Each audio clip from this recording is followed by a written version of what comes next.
have received confirmation that Steam is removing negative reviews for Suicide Squad on Steam, right? Like, I think currently the game says it is very positive. Let me see. Let me check. I didn't actually check before I started recording. Let's see. Boot up Steam. Okay, why is it not booting up? Wow, this service is crap. When I press the button on Switch, I can get going right away. I can start playing a game. I can switch to another game. I can go to the eShop. It's all like instantaneous, right? Like with Steam, it's just like a blank screen. There we go. Okay, Suicide Squad, Kill the Justice League. Yeah, $70 game, which is ridiculous in and of itself. Let's see. Oops.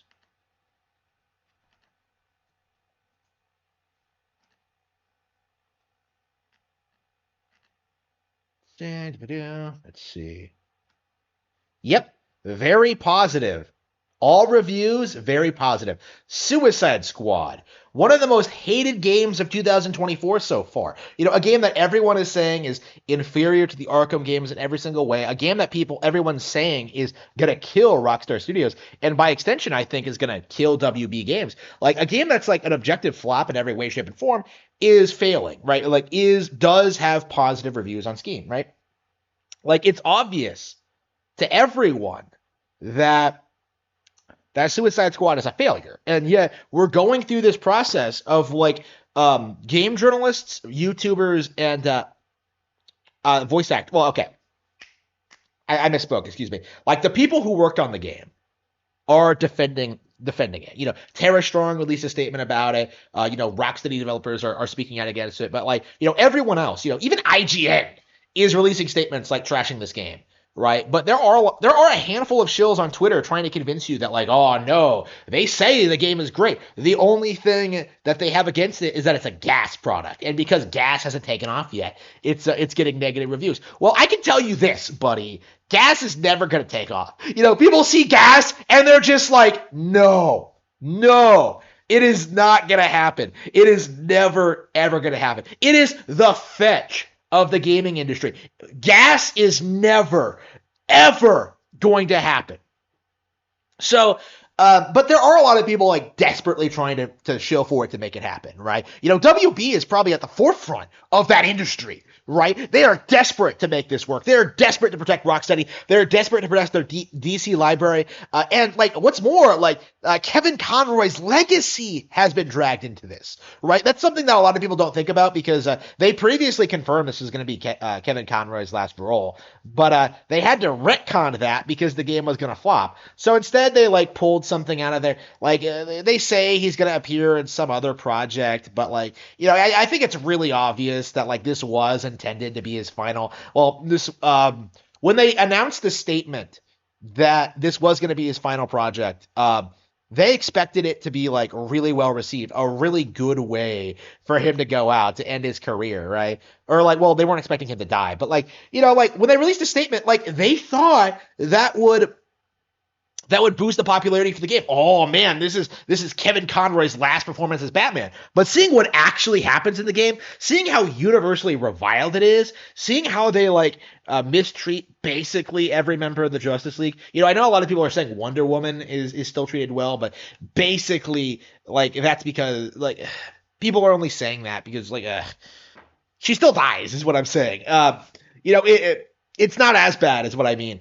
When you see all the controversies this game has been involved with, when you see what they're doing, when you see how this is playing out, how in the world does this have a very positive rating on Steam?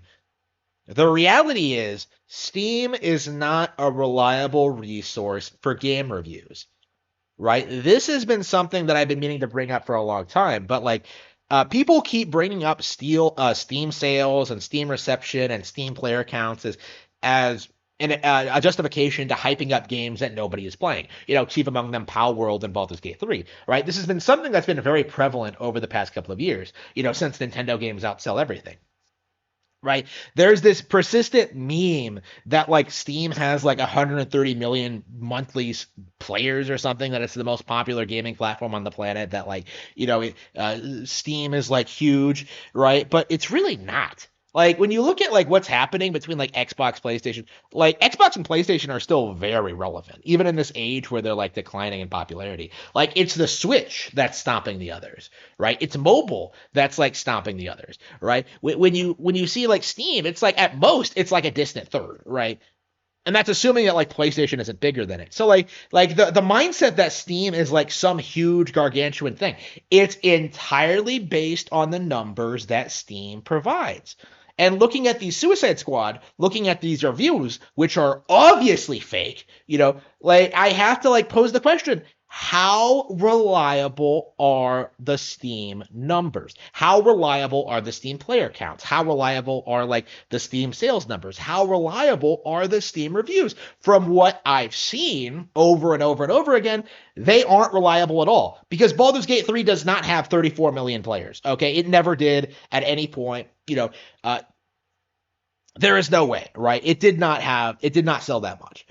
Like I don't believe the player counts because like, the game can't consistently have like 800,000 players and then just kind of drop off the way it did, right? Nobody's talking about it now, right? Nobody was talking about it back in October, right?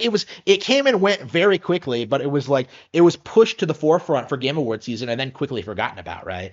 And now we have Power World, where people are saying the game has sold like 12 million copies on Steam in like 12 days or something like that, but like the numbers don't make any sense and like the game just doesn't seem to be that popular, right? Outside of like the kind of person that watches VTubers and YouTube channels, right? That like hate Nintendo, right?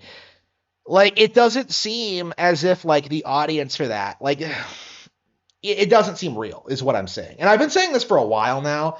This has been something I've been talking about a lot in regards to Steam, how unreliable I think their numbers are, and just how I think the steampunk community is just really desperately trying to like pretend Steam is a lot more relevant than it really is. And we keep seeing this over and over and over again, right? Like supposedly Hi-Fi Rush sold 4 million units. Well, okay, but you can look at the achievement numbers. Like you can look and see how many people have played through more than 10 minutes of the game. You can see that like most people didn't get very far into it. So like what does that say about the game? What does it say about its quality? What does it say about the audience, right? What does that say about the kind of person who bought the game, right? Like I just finished Dragon Quest Monsters: The Dark Prince, right? I had a lot of issues with the game, but I put like 48 hours into it. I was like doing everything in the game. It was I hated the game every every moment of it. I wanted to stop, but now that I beat it, like I still beat it. Like I enjoyed the game more than most people enjoyed Hi-Fi Rush, more than most people enjoyed Baldur's Gate 3, more than most people are enjoying Power World, right? Because I actually played the game. Like the difference in like how I conduct myself in regards to this kind of thing versus how like the steampunks act. Like how every major game on Steam like is some big like industry changing deal. I remember Ace Combat 7 was a big thing. I remember like uh but there, Horizon Zero Dawn coming to PC was a big thing. Spider-Man, like when you look at all these games, you're just like, oh man, I bet they're gonna do gangbusters on PC, but they don't. Nobody really cares, right? Because they're just not all that interesting. They're not that good of games. And I do think that is the main thing I want to take away from it. Take away from this at this stage is that like if the Steam numbers are fake, then we have to start talking about the game's actual quality, right? We have to start comparing games based on their actual merits. And the issue with that, and this is the reason why these people keep deflecting and like refusing to talk about actual games, right? The reason they can't do that is because Nintendo stomps everyone else in the industry all the time, right? Baldur's Gate 3 was one game last year, wasn't even half as good as Tears of the Kingdom, as Fire Emblem Engage, as Pikmin 4, as Super Mario Bros. Wonder, right? There are so many games on Switch that like eclipse that thing in relevancy and popularity. And you won't see the industry acknowledge it, right? They're going to be bending over backwards to defend that game for quite some time. I don't know if they're going to say it's like one of the best games ever made yet. I don't even think it's going to be that, honestly. Like, it already feels like the game's been kind of forgotten about. It was propped up to like downplay Nintendo, nothing more. No different than Elden Ring, no different than Power World. And I do think it. I do think we need to start like seeing Steam as a shady business, right? Because I keep seeing this kind of thing happen over and over again, and I don't necessarily see people calling it out, right? So many people refuse to acknowledge that Power World plagiarized Pokemon designs. So many people are refusing to acknowledge that Baldur's Gate 3 didn't really innovate or change anything from Divinity Original Sin 2, right? So many people like refuse to acknowledge Baldur's Gate 3 is woke, or Yakuza 8 is woke, right? Like there's still this very stubborn refusal to like acknowledge that these games are bad, that Steam is a terrible service and that there are very real backlashes to these products. Like these guys are just gonna bury their heads into the sand until we get a Star Wars Episode 8 situation, right? Until like the franchise just completely tanks, we're not gonna see anybody address it at all. But like as we're seeing now with Suicide Squad, like even in that hypothetical situation, even with like a Star Wars Episode 8 style just destruction of the entire franchise, who is going who is going to talk about it? Right? Like even now we're seeing people like damage control Suicide Squad. Seeing people damage control The Last of Us 2, Last of Us Part 2, trying to gaslight people into thinking these games are somehow top tier. But more people need to speak out against these terrible video games and the platforms, Xbox, PlayStation, and PC, that enable them.